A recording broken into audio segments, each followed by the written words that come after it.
Two Norwegian tourists, 67-year-old Oddbjørg and her 69-year-old brother-in-law Johnny, have been pulled from the water, showing no signs of life. 5 people have walked off the shallows of a sandbank into the deep water of Backpackers Reef. Might have to go in the back of the back. Yeah, they're waving now. They're waving. Boys, hands are waving. There's 5 beds. You have to go. As Singlets heads out, Jethro notices something isn't right. Someone holding her arm. Just hang on, guys. We've got the boys coming out for you. So I couldn't see the patients on the way out. And then I remember coming over to the last wave, and what I saw next just, absolutely shocked me to the core. Hello? The woman is unconscious and not breathing. Singlets must let the team know. The situation is critical. Instead of 3 pumps, the first thing you got to do is get the defib. Yes, give me down back to the defib. Well, you never want to see that signal because you know that you've got a heavy situation happening.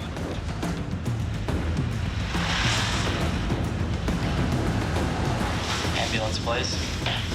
This girl's unconscious. The man and the woman are from the same family.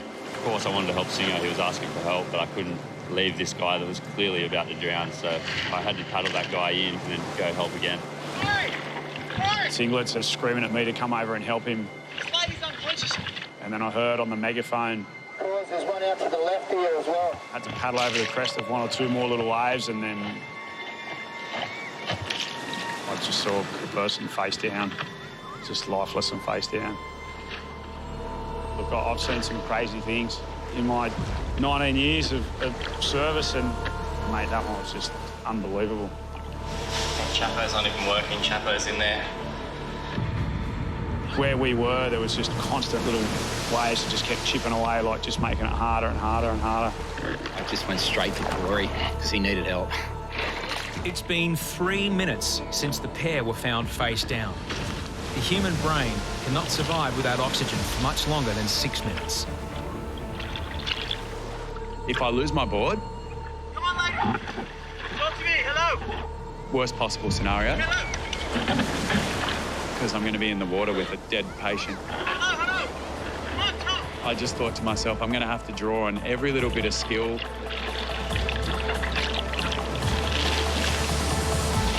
every little bit of training Lady, hello. to get this woman in, because there is really no other option. Can you come in and help? Anyone who's tried to pick up an unconscious patient is just pretty much sometimes impossible on your own. And, for the job he did, it was just incredible.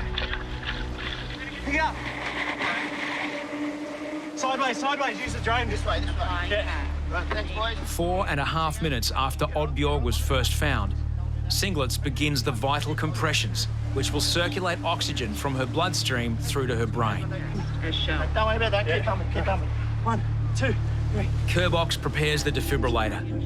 The voice system will notify lifeguards if an electric shock can be given to restart Oddbjørg's heart. 1, 2, 3, 4, 6, 7, 8, 9, 10. Oddbjørg's sister watches on. No shock. They're out there, mate. They're still out there.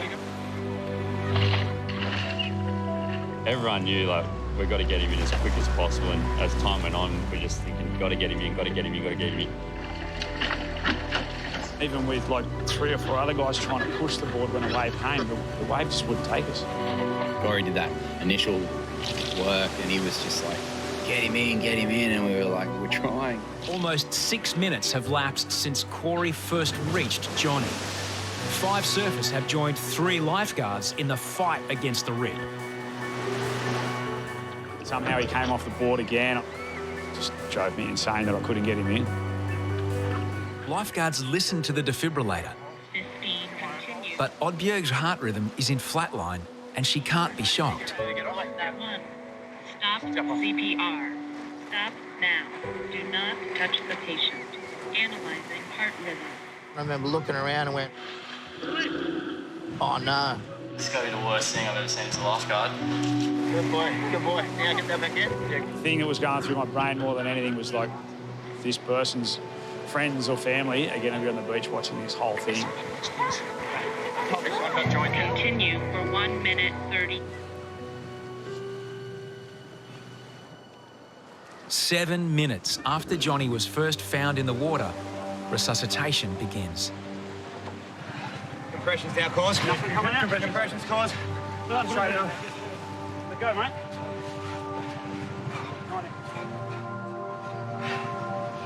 This is the worst crisis the service has faced in decades. No matter how long they've been unconscious for, you know, you're not going to give up. Get the bearing. Tilt the head, mate. Head back. Head tilt, that's it. Continue. Good compressions, box. They're getting there. They're getting there. Rolling. Rolling, mate. Go, mate. Come on.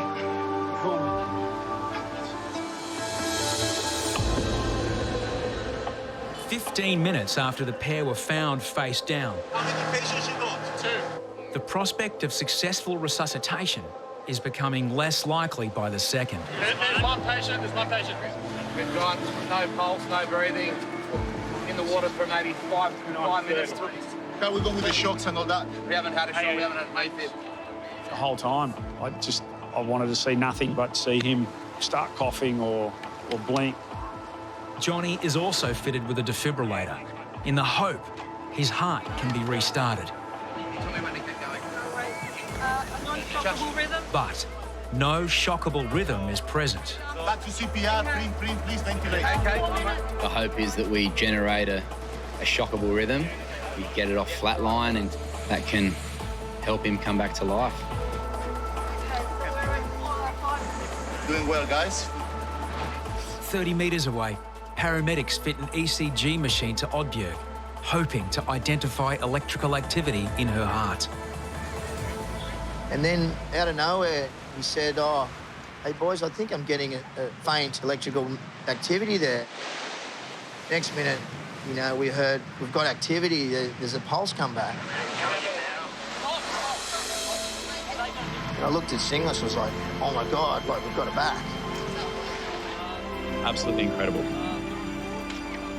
One of the paramedics told me that there's a 0.01% chance that someone will survive something like this, and there it was right in front of us. It was just this huge relief, and Singlis and I were like, "Thank God." But you know, that didn't help things as well, because then the boys, unfortunately, across from us were like, you know, had their heads down, and then I was like, "Oh no." With their sister revived, family members turned to their brother-in-law. But after 30 minutes of CPR, paramedics call an end to the resuscitation.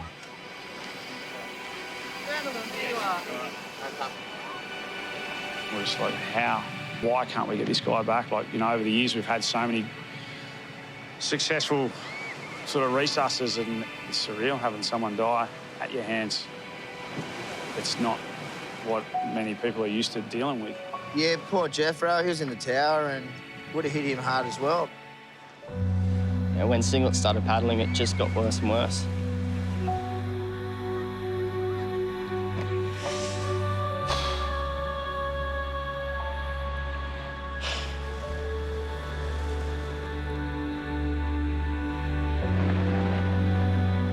You know, it's our one job down here to get everyone home safe and out of the water. And, you know, obviously sometimes we do our best and it's not good enough, but it hurts a lot. Now breathing on her own, Oddbjerg is placed into an induced coma and prepared for transportation to hospital. I'll come with you as well, all right? It's going to be okay. So she's showing really good signs, all right? So just relax, okay? It's going to be all right. I have a brother in here too. I know, it's okay. Just worry about one person at a time, okay? Thank you. It would have been horrific to watch your family member, if not two of them, you know, going for a leisurely swim 1 minute and next minute being resuscitated on the middle of the beach.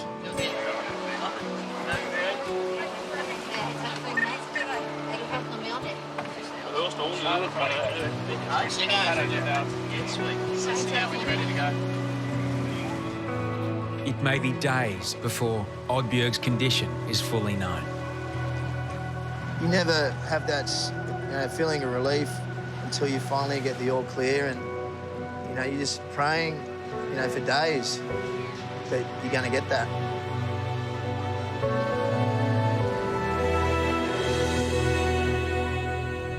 Three days after the drowning, lifeguards await news on the condition of 67-year-old Oddbjerg, the woman they resuscitated.